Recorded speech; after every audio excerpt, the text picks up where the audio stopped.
அனைவருக்கும் வணக்கம். இன்றைக்கி நம்ம பணம் மற்றும் பங்குகள் சேனலில் பார்க்கக்கூடிய எபிசோட் என்னென்னா, மியூச்சுவல் ஃபண்ட்னா என்ன, இடிஎஃப்னா என்ன, இந்த ரெண்டுத்துக்குள்ள டிஃப்ரென்ஸ் என்ன, இதோட அட்வான்டேஜஸ் என்ன, டிஸ்அட்வான்டேஜஸ் என்ன, யாரெல்லாம் மியூச்சுவல் ஃபண்டில் இன்வெஸ்ட் பண்ணலாம், யாரெல்லாம் இடிஎஃப்பில் இன்வெஸ்ட் பண்ணலாம். ஸோ இதை பற்றி டீட்டெயிலாக நம்ம பார்க்க போகிறோம். நம்ம சேனலை தான் நீங்கள் ஃபஸ்ட் டைம் பார்க்குற ஆளாக இருந்தால் கொஞ்சம் மறக்காமல் சப்ஸ்கிரைப் பண்ணிக்கோங்க. அதே நேரத்தில் இது வரைக்கும் சப்ஸ்கிரைப் பண்ணாமல் பார்க்குற ஆட்களும் கொஞ்சம் மறக்காமல் சப்ஸ்கிரைப் பண்ணிக்கோங்க. வாங்க வீடியோக்குள்ளே போகலாம். ஃபஸ்ட் நம்ம எதுக்காக மக்கள் அதிகமாக மியூச்சுவல் ஃபண்ட்லேயும் இடிஎஃப்லேயும் இன்வெஸ்ட் பண்ணுறாங்கன்னு தெரிஞ்சுக்கணும். இதுக்கு மெயினான ரீசன் டைவர்சிஃபிகேஷன். அதாவது என்னென்னா, நம்ம போடக்கூடிய அமௌண்ட்டு பல்வேறுபட்ட கம்பெனிகளில் இன்வெஸ்ட் பண்ணுறது. ஸோ அதுக்கு பேர் தான் டைவர்சிஃபிகேஷன். அது மட்டும் இல்லாமல் ஒரு ப்ரொஃபஷ்னல் இந்த ஃபண்டை மேனேஜ் பண்ணுறாங்க. ஒன்றும் தெரியாத ஆளுக்க கூட மியூச்சுவல் ஃபண்ட்லேயும் இடிஎஃப்லேயும் இன்வெஸ்ட் பண்ணலாம். அண்ட் இதை ஆக்சசபிள் பண்ணுறது ரொம்பவே ஈஸி. ஓகே, இப்போது மியூச்சுவல் ஃபண்ட்னா என்னென்னு நம்ம டீட்டெயில்டாக பார்க்கலாம். ஸோ மியூச்சுவல் ஃபண்டை ரன் பண்ணுறது ஒரு சில அசட் மேனேஜ்மெண்ட் கம்பெனிஸ் இருக்குது. அவங்களோட ஒர்க் என்னென்னா, இப்போ நம்மளை மாதிரி மக்கள்கிட்டருந்து பணத்தை வாங்கி ஒரு குறிப்பிட்ட செட் ஆஃப் அசட்ஸில் இன்வெஸ்ட் பண்ணுறது மூலமாக கிடைக்கக்கூடிய லாபத்திலேருந்து அவங்க ஒரு பங்கை சார்ஜஸாக எடுத்துகிட்டு மீதியை நமக்கு தருவாங்க. ஸோ இதுதான் மியூச்சுவல் ஃபண்ட். இதிலே நிறைய டைப்ஸ் இருக்குது. எதை பேஸ் பண்ணி டைப்பை பிரிக்கிறாங்கன்னா, ஒரு மியூச்சுவல் ஃபண்ட் எந்த அசட்டில் இன்வெஸ்ட் பண்ணுறாங்க அதை பொறுத்து நிறைய டைப்ஸாக பிரிக்கலாம். ஸோ அதில் இது ஈக்விட்டி மியூச்சுவல் ஃபண்ட். இவங்களோட மெயின் கான்செப்ட் ஈக்விட்டியில் மட்டும்தான் இவங்க இன்வெஸ்ட் பண்ணுவாங்க. அது லார்ஜ் கேப்பாக இருக்கட்டும், இல்லை மிட் கேப்பாக இருக்கட்டும், இல்லை ஸ்மால் கேப்பாக இருக்கட்டும், இவங்களோட மெயின் ஃபோக்கஸ் ஈக்விட்டி. செகண்ட், டெப்ட் மியூச்சுவல் ஃபண்ட். இவங்களோட ஃபோக்கஸ் பாண்ட்லேயும் டிபெஞ்சர்ஸில் மட்டும்தான் இவங்க இன்வெஸ்ட் பண்ணுவாங்க. மூணாவது, ஹைப்ரிட் ஃபண்ட்ஸ். இவங்க என்ன பண்ணுவாங்கன்னா, ஈக்விட்டிலையும் இன்வெஸ்ட் பண்ணுவாங்க, டெப்ட்லேயும் இன்வெஸ்ட் பண்ணுவாங்க.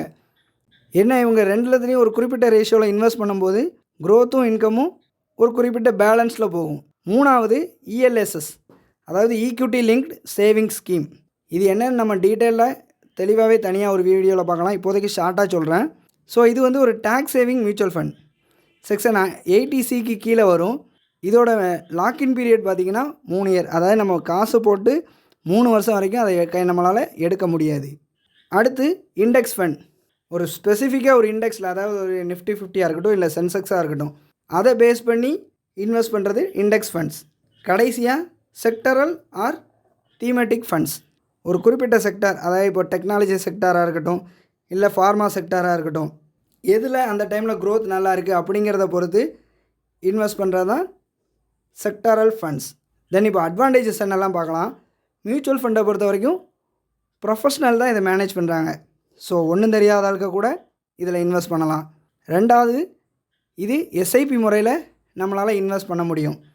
நம்மகிட்ட இருக்கிற அமௌண்ட் ஒரு 100 ரூபாலேருந்து எவ்வளோ கோடி வரைக்குமே நம்ம மாதமோ இல்லை வீக்லியோ எப்படினாலும் நம்ம வசதிக்கு ஏற்ற மாதிரி நம்மளால் இன்வெஸ்ட் பண்ண முடியும். அண்ட் இதில் ஆப்ஷன்ஸ் நிறைய இருக்குது. என்னென்னா, நம்ம ரிஸ்க்கை பேஸ் பண்ணி நமக்கு ஹை ரிஸ்க் ஹை ரிட்டர்ன் வேணுமா, இல்லை லோ ரிஸ்க் லோ ரிட்டர்ன் வேணுமா, இது எல்லாத்தையுமே நம்ம சூஸ் பண்ணிக்கலாம். அண்ட் லிக்விடிட்டியை பொறுத்த வரைக்கும் நம்ம எப்போனாலுமே இதை ரெடி பண்ணி நம்ம காசை வெளியே எடுத்துக்கலாம். அடுத்து, டேக்ஸ் பெனிஃபிட். இந்த இஎல்எஸ்எஸ் ஸ்கீம் மூலமாக நமக்கு டேக்ஸ் டிடக்ஷன் பண்ணிக்கலாம். யாருக்கெல்லாம் டேக்ஸை குறைக்கணும் அப்படின்னு நினைக்காங்களோ அவங்க இதில் இன்வெஸ்ட் பண்ணலாம். அதே டைமில் இதில் டிஸ்அட்வான்டேஜஸும் இருக்குது. என்னென்னா, எக்ஸ்பென்ஸ் ரேஷியோ. ஏன்னா அவங்க ஒரு ப்ரொஃபஷ்னலை வச்சு மேனேஜ் பண்ணுறதுனால அவங்களோட சார்ஜஸும் கொஞ்சம் அதிகமாகவே இருக்கும். சேம் டைம் சம் ஃபண்ட்ஸில் லாக்இன் பீரியட் கொடுக்காங்க. இந்த இஎல்எஸ்எஸ் சொன்னோம்ல, அதிலெல்லாம் லாக்இன் பீரியட். ஸோ இடையில நம்மளால் காசை எடுக்க முடியாது. ஓகே, மியூச்சுவல் ஃபண்டை பொறுத்த வரைக்கும் டேக்ஸோட அமௌண்ட் எப்படி, ஈக்விட்டி ஃபண்ட்ஸாக இருந்துச்சுன்னா 15% ஷார்ட் டேர்ம் கேபிட்டல் கெயினுக்கும் 10% லாங் டேர்ம் கேபிட்டல் கெயினுக்கும், அதாவது 1 லேக்குக்கு மேலே போகும்போது டேக்ஸ் பிடிக்காங்க. ஸோ ஷார்ட் டேர்ம்ங்கிறது 1 இயருக்கு உள்ள. டெப்ட் ஃபண்டை பொறுத்த வரைக்கும் நம்ம இன்கம் டேக்ஸோட ஸ்லாபை தான் அவங்க மேக்ஸிமம் மெயின்டைன் பண்ணுறாங்க. தென் இடிஎஃப்ங்கிறது எக்ஸ்சேஞ்ச் ட்ரேடட் ஃபண்ட்ஸ். ஒரு குறிப்பிட்ட இண்டெக்ஸை பேஸ் பண்ணியோ, இல்லை கமாடிட்டியை பேஸ் பண்ணியோ, இல்லை ஒரு செட் ஆஃப் அசட்ஸை பேஸ் பண்ணியோ இன்வெஸ்ட் பண்ணுறது.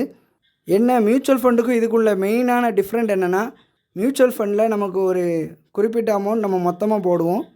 ஆனால் இதில் நம்ம ஷேர் மாதிரி யூனிட் கணக்கில் நம்ம வாங்கிக்கலாம். இதுலேயும் நிறைய டைப்ஸ் இருக்குது. ஈக்விட்டி இடிஎஃப், ஈக்விட்டியில் மட்டுமே இன்வெஸ்ட் பண்ணுறது. அதாவது ஈக்விட்டி இடிஎஃப்னால் இந்த நிஃப்டி 50 சென்செக்ஸ் இதை பேஸ் பண்ணி ஒர்க் ஆகக்கூடிய இடிஎஃப்ஸ் ஃபுல்லாக ஈக்விட்டி இடிஎஃப்ஸ். கோல்டு இடிஎஃப்ங்கிறது நம்ம கோல்டு பேஸ் எல்லாருக்குமே தெரியும். ஸோ அதை பற்றி நான் தனியாக ஒரு வீடியோ போடுறேன். டெப்ட் இடிஎஃப்ங்கிறது கவர்மெண்ட் செக்யூரிட்டிஸ்லேயும் பாண்ட்லேயும் இன்வெஸ்ட் பண்ணுற இடிஎஃப். அது மட்டும் இல்லாமல் இன்டர்நேஷ்னல் இடிஎஃப்பும் இருக்குது. அதாவது நம்ம இங்கே இருந்துக்கிட்டே நாஸ்டாக்லேயோ இல்லை S&P 500லையோ நம்மளால் இன்வெஸ்ட் பண்ண முடியும் இந்த இடிஎஃப்ஸ் மூலமாக.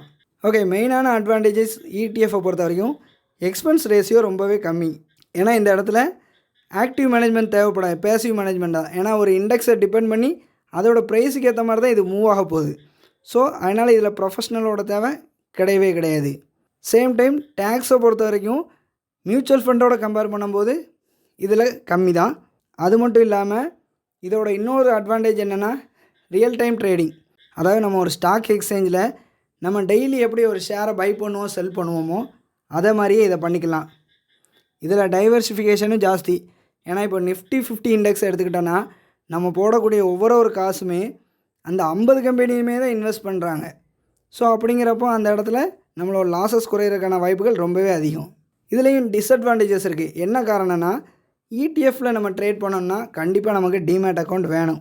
சேம் டைம் கொஞ்சம் லோயர் ட்ரேடிங் வால்யூம் இருக்கிற இடிஎஃப்பை நம்ம வாங்கினோன்னா அந்த இடத்துல லிக்விடிட்டி இஷ்யூஸ் இருக்கும் கண்டிப்பாக. அது மட்டும் இல்லாமல் இதில் எஸ்ஐபி ஆப்ஷன் கிடையாது. ஏன்னா நம்ம வாங்குறது ஒவ்வொன்றுமே ஒரு யூனிட்டாக தான் நம்ம வாங்க போகிறோம். டேக்ஸை பொறுத்த வரைக்கும் மியூச்சுவல் ஃபண்டும் இதுவும் கிட்டத்தட்ட சேம் தான். ஏன்னா அது ஈக்விட்டி ஓரியன்டாக இருக்கா இல்லை டெப்ட் ஓரியன்டாக இருக்கா அதுக்கேற்ற மாதிரி மட்டும் மாறும்.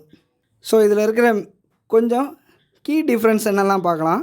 ஸோ மியூச்சுவல் ஃபண்டை பொறுத்த வரைக்கும் ட்ரேடிங்கில் என்ன வித்தியாசம்னா அந்த டேயோட எண்டில் மட்டும்தான் நம்மளால் பை பண்ண முடியும் இல்லை செல் பண்ண முடியும். ஆனால் இடிஎஃப்பில் நம்ம அந்த மார்க்கெட் டைம்லேயே நம்ம பை பண்ணிக்கலாம், செல் பண்ணிக்கலாம். மேனேஜ்மெண்ட்டை பொறுத்த வரைக்கும் இப்போ மியூச்சுவல் ஃபண்டில் ஆக்டிவ் மியூச்சுவல் ஃபண்டும் இருக்குது, பேசிவ் மியூச்சுவல் ஃபண்டும் இருக்குது. ஆனால் இடிஎஃப்பை பொறுத்த வரைக்கும் மோஸ்ட்லி பேசிவ் மட்டும்தான். எக்ஸ்பென்ஸ் ரேஷியோ மியூச்சுவல் ஃபண்டில் 1 to 2% வரைக்கும் போடுறாங்க. ஆனால் இடிஎஃப்பில் 0.1 to 1% தான். ஸோ அதை கம்பேர் பண்ணும்போது ரொம்ப கம்மி. ஆனால் மியூச்சுவல் ஃபண்டில் நம்ம இன்வெஸ்ட் பண்ணோன்னா நமக்கு டிமேட் அக்கௌண்ட் தேவை கிடையாது. ஆனால் இடிஎஃப்பில் பண்ணோன்னா கண்டிப்பாக தேவை. ஸோ லிக்விடிட்டியை பொறுத்த வரைக்கும் ஓப்பன் எண்டட் ஃபண்டில் லிக்விடிட்டி ரொம்பவே அதிகம். இடிஎஃப்பில் அன்றைக்கி ஆகிற ட்ரேடிங் வால்யூமை பொறுத்து தான் அதோட லிக்விடிட்டி. அண்ட் மியூச்சுவல் ஃபண்டில் இன்வெஸ்ட் பண்ணுறதுக்கு மினிமம் 500 to 1000 வரைக்கும் இருந்தால் போதும் எஸ்ஐபி மூலமாக பண்ணுறதுக்கு. ஆனால் இடிஎஃப்பில் நம்ம ஒரு யூனிட்டாக தான் வாங்க போகிறோம். ஸோ அந்த டைமில் அந்த யூனிட் எவ்வளோ விற்கிதோ அதுக்கேற்ற மாதிரி நம்ம பை பண்ணிக்கிட வேண்டியதான் இருக்கிற அமௌண்ட்டை வச்சு. ஸோ பாப்புலரான மியூச்சுவல் ஃபண்ட்லாம் இருக்குது. அது என்னென்னு லைட்டாக பார்ப்போம். ஈக்விட்டி மியூச்சுவல் ஃபண்டை பொறுத்த வரைக்கும் எஸ்ஐபி ப்ளூ சிப் ஃபண்ட் இருக்குது, ஹெச்டிஎஃப்சியோட ஈக்விட்டி ஃபண்ட் இருக்குது. டெப்ட்டை பொறுத்த வரைக்கும் ICICI Prudential corporate bond fund இருக்குது. ஹைப்ரிட்டை பொறுத்த வரைக்கும் ஆக்சிஸோட பேலன்ஸ் அட்வான்டேஜஸ் ஃபண்ட் இருக்குது. இஎல்எஸ்எஸ்னால் மெரே அசட் டேக்ஸ் சேவர் ஃபண்ட் இருக்குது. Axis long term equity fund இருக்குது. இடிஎஃப்பை பொறுத்த வரைக்கும் ஈக்விட்டி இடிஎஃப்பில் நிப்பான் இந்தியா இடிஎஃப் இருக்குது, இல்லை யூடிஐ நிஃப்டி 50 இடிஎஃப் இருக்குது. கோல்டில் எஸ்பிஐ கோல்டு இடிஎஃப் இருக்குது, ஹெச்டிஎஃப்சி கோல்டு இடிஎஃப் இருக்குது. டெப்ட்டை பொறுத்த வரைக்கும் பாரத் பாண்ட் இடிஎஃப் இருக்குது. ஓகே, யார் மியூச்சுவல் ஃபண்டை சூஸ் பண்ணலாம், யார் இடிஎஃப்ஐ சூஸ் பண்ணலாம்? ஸோ மியூச்சுவல் ஃபண்டை சூஸ் பண்ணுறவங்க எனக்கு கண்டிப்பாக ஒரு ப்ரொஃபஷ்னல் மேனேஜ் பண்ணணும் என் ஃபண்டை அப்படிங்கிற நினைக்கிறவங்க மியூச்சுவல் ஃபண்டை தேர்ந்தெடுங்க. சேம் டைம் எஸ்ஐபி மூலமாக நான் பண்ண போகிறேன் அப்படிங்கிற ஐடியா இருக்கிறவங்களும் மியூச்சுவல் ஃபண்டை எடுத்துக்கோங்க. அது மட்டும் இல்லாமல் லாங் டேர்ம் இன்வெஸ்ட்மெண்ட்டு எனக்கு தேவை, அதே நேரத்தில் நான் எப்போனாலும் விற்கணும், அந்த ஒரு ஃப்ளெக்சிபிலிட்டியும் வேணுங்கிறவங்க மியூச்சுவல் ஃபண்டை தாராளமாக யூஸ் பண்ணிக்கலாம். டேக்ஸ் பெனிஃபிட் வேணும் அப்படிங்கிற நினைக்கிறவங்க இஎல்எஸ்எஸ் ஃபண்டை எடுத்துக்கலாம்.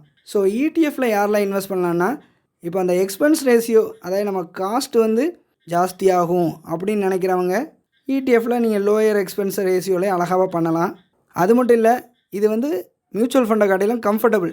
ஏன்னா ஒரு ஷேரை நம்ம எப்படி வாங்குகிறோமோ விற்கிறோமோ அதே மாதிரி இதை வாங்கி விற்றுட்டு போய்கிட்டே இருக்கலாம். அது மட்டும் இல்லாமல் ஒரு குறிப்பிட்ட இண்டைசைஸ்லேயே நம்ம ஒரு யூனிட்டை கம்மியான ரேட்டு கூட நம்ம அழகாக வாங்கி கொஞ்சம் கொஞ்சமாக நம்ம சேர்த்து வைக்கலாம். ஸோ இது ரெண்டையுமே எப்படி ஸ்டார்ட் பண்ணலாம்? ஸோ மியூச்சுவல் ஃபண்டை பொறுத்த வரைக்கும் ஒரு ஏஎம்சியில் நம்ம அக்கௌண்ட் ஓப்பன் பண்ணாலே போதும்.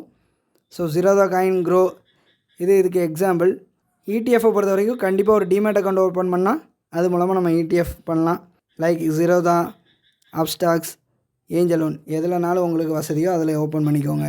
ஸோ இந்த வீடியோ கண்டிப்பாக உங்களுக்கு யூஸ்ஃபுல்லாக இருக்கும்னு நினைக்கிறேன். ஸோ மியூச்சுவல் ஃபண்டையும் இடிஎஃப்பையும் பற்றி தேவைப்படுற உங்கள் ஃப்ரெண்ட்ஸுக்கு நீங்கள் தாராளமாக ஷேர் பண்ணுங்கள். இந்த வீடியோ உங்களுக்கு பயனுள்ளதாக இருக்குன்னு நான் நம்புகிறேன். பிடிச்சிருந்தால் லைக் பண்ணுங்கள், கமெண்ட் பண்ணுங்கள். நன்றி.